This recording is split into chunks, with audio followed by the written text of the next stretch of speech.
जय माँ काली। दोस्तों, मैं आपके अपने चैनल सिर्फ आध्यात्मिक इंडिया में आपका स्वागत करती हूँ। दोस्तों, आज का यह video the gospel of Shri Ramakrishna पुस्तक पर आधारित है और इस वीडियो के माध्यम से हम हमारे शरीर और आत्मा से जुड़े सवालों का जवाब जानेंगे।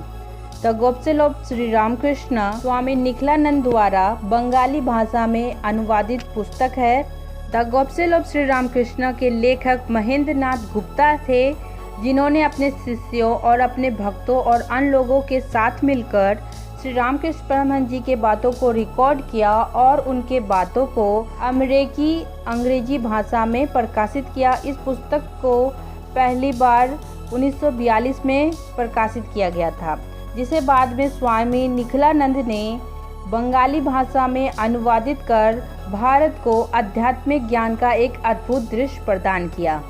The gospel of Shri Ramakrishna पुस्तक में गहरी आध्यात्मिक सत्य को सरल शब्दों और छोटी कहानियों के माध्यम से व्यक्त किया गया है। यह पुस्तक एक जीवित पुस्तक की तरह है और इस पुस्तक के माध्यम से आप अपने आत्मा से जुड़े सारे सवालों का जवाब ले सकते हैं। यह पुस्तक प्रेरणा, ज्ञान, धर्मशास्त्र का खान है। स्वामी निखिलानंद ने श्री रामकृष्ण परमहंस जी के जीवन के मुख्य घटनाओं का वर्णन करते हैं और साथ ही उनसे जुड़े लोगों के सिद्धांतों को संक्षेप में वर्णन करते हैं।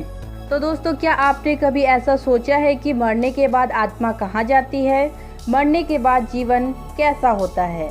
मरने के बाद जीवन की प्रकृति क्या होती है, या फिर मृत्यु के समय क्या सोचना चाहिए? दोस्तों, और भी बहुत से सवाल है जो हमारे लिए आज तक रहस्य ही बने हुए हैं। ऐसा आपने सुना ही होगा कि मरने के बाद पुनर्जन्म होता है, लेकिन शायद ही किसी ने अपने पिछले जन्म के बारे में कुछ याद किया होगा। मृत्यु के बाद का जीवन एक रहस्य ही है। वैसे इस पृथ्वी पर आपको बहुत से ऐसे लोग मिलेंगे जो मृत्यु के करीब जाकर वापस आए, लेकिन उनके द्वारा बताई गई बातें हमें सिर्फ भ्रमित करती है और फिर हमारे लिए सच को जानना और भी कठिन हो जाता है। अब सच क्या है, झूठ क्या है, किस पर विश्वास किया जाए, किस पर नहीं, ये हमारे लिए सवाल बन जाता है।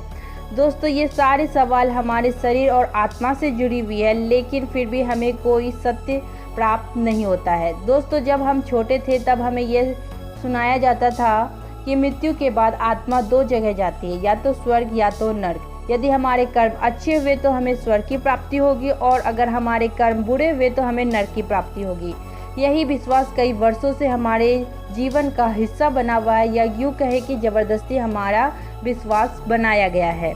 दोस्तों, आप इस बारे में क्या सोचते हैं? आप जरूर कमेंट करके बताएं। तो दोस्तों, ज़्यादा समय ना लेते हुए वीडियो स्टार्ट करते हैं, और वीडियो स्टार्ट करने से पहले आप सभी से ये अनुरोध है कि आप मेरे इस वीडियो को लाइक करें, कमेंट करें, शेयर करें और अपने दोस्तों और फैमिली मेम्बर के साथ भी शेयर करें। आप इस वीडियो को इंस्टा, ट्विटर सभी जगह शेयर करें, ताकि आपके तरह आपके फैमिली मेम्बर और आपके दोस्त भी इस वीडियो के नॉलेज को प्राप्त कर सके। और जो न्यू व्यूवर मेरे इस वीडियो में हैं, वो प्लीज़ मेरे इस चैनल को सब्सक्राइब करें और बेल बटन को जरूर दबाएं, ताकि मेरे सारे वीडियो की नोटिफिकेशन सबसे पहले आपको मिले। तो चलिए वीडियो स्टार्ट करते हैं। एक बार जब श्री रामकृष्ण परमहंस जी अपने शिष्यों के साथ आध्यात्मिक ज्ञान पर चर्चा कर रहे थे, तो उनके शिष्यों में से किसी ने श्री रामकृष्ण परमहंस जी से सवाल किया कि मृत्यु के बाद की प्रकृति क्या होती है। श्री रामकृष्ण परमहंस जी ने जवाब दिया कि जब तक मनुष्य अज्ञानी रहता है, जब तक वो भगवान को महसूस नहीं कर लेता है, तब तक वह जन्म लेता रहेगा, अर्थात जन्म मरण के चक्र में फंसा रहेगा। उसे मोक्ष की प्राप्ति नहीं होगी, लेकिन ज्ञान प्राप्त कर लेने के बाद उसे वापस पृथ्वी या अन्य किसी अस्तित्व में जन्म लेना नहीं पड़ेगा। ज्ञान प्राप्ति के बाद भगवान को स्वीकार कर लेने के बाद मनुष्य को मुक्ति मिलती है। उसके लिए अब धरती पर वापस आने की कोई ज़रूरत नहीं होती है। इसे एक उदाहरण द्वारा समझते हैं। जब एक किसान अपने धान को उबाल लेता है, तो वह उसे दोबारा नहीं बोता, क्योंकि वो अंकुरित नहीं होगा और उसे बोने से कोई लाभ नहीं मिलेगा। ठीक उसी प्रकार जब मनुष्य ज्ञान की आग में खुद को उबाल लेता है, तो उसे सृष्टि के खेल में भाग नहीं लेना पड़ता, अर्थात उसको सांसारिक मोह माया से कोई लगाव नहीं रहता। उसे भगवान के चरणों में ध्यान लगाना ही सबसे अच्छा लगता है। इस सवाल का जवाब हम गीता के द्वारा भी जानते हैं। गीता के अनुसार अगले जन्म में आप वही बनेंगे जो आप मृत्यु के समय में सोचेंगे। इसे हम एक उदाहरण द्वारा समझते हैं। एक राजा जिसे अपने पालतू पशु से काफ़ी प्यार था, उसके मरने के बाद राजा बहुत ही शोक और दुख में रहने लगा। वो दिन रात अपने पालतू पशु हिरण का नाम दोहराता रहता था। उनकी मृत्यु के समय भी वह राजा अपने पालतू पशु हिरण नाम ही दोहराया जा रहा था, उसे ही याद किया जा रहा था। इसीलिए उन्हें हिरण के रूप में ही पुनर्जन्म मिला। इसीलिए हमें दिन रात पूजा पाठ, जप, ध्यान और अन्य आध्यात्मिक अभ्यास करना चाहिए, ताकि अभ्यास के आधार पर हम अपनी मृत्यु के समय में भगवान के बारे में सोच पाएंगे। अगर कोई व्यक्ति मृत्यु के समय ईश्वर के बारे में सोचता है तो वह ईश्वर के स्वभाव को प्राप्त कर लेता है। जब तक मनुष्य को ईश्वर का ज्ञान प्राप्त होता है, ईश्वर को महसूस कर लेता है, उसे इस संसार में दोबारा लौटकर नहीं आना पड़ता, अर्थात उसे मुक्ति मिल जाती है। दोस्तों, इस वीडियो से हमें ये सीख मिलती है कि मृत्यु अवश्यंभावी है, अर्थात जिसने भी इस पृथ्वी पर जन्म लिया है उसकी मृत्यु निश्चित है।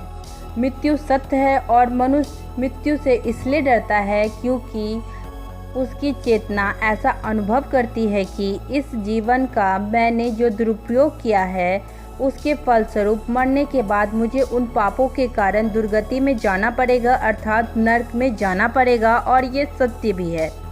इस जीवन में सब रिश्ते मृत्यु के बाद मिट जाते हैं। केवल भगवान ही हैं जो हमारे साथ हमेशा बने रहते हैं। इसीलिए हमें हमेशा भगवान का नाम जपना चाहिए, भगवान की सेवा करना चाहिए और भगवान की भक्ति में लीन रहना चाहिए और दूसरों के हित में भी लगा रहना चाहिए।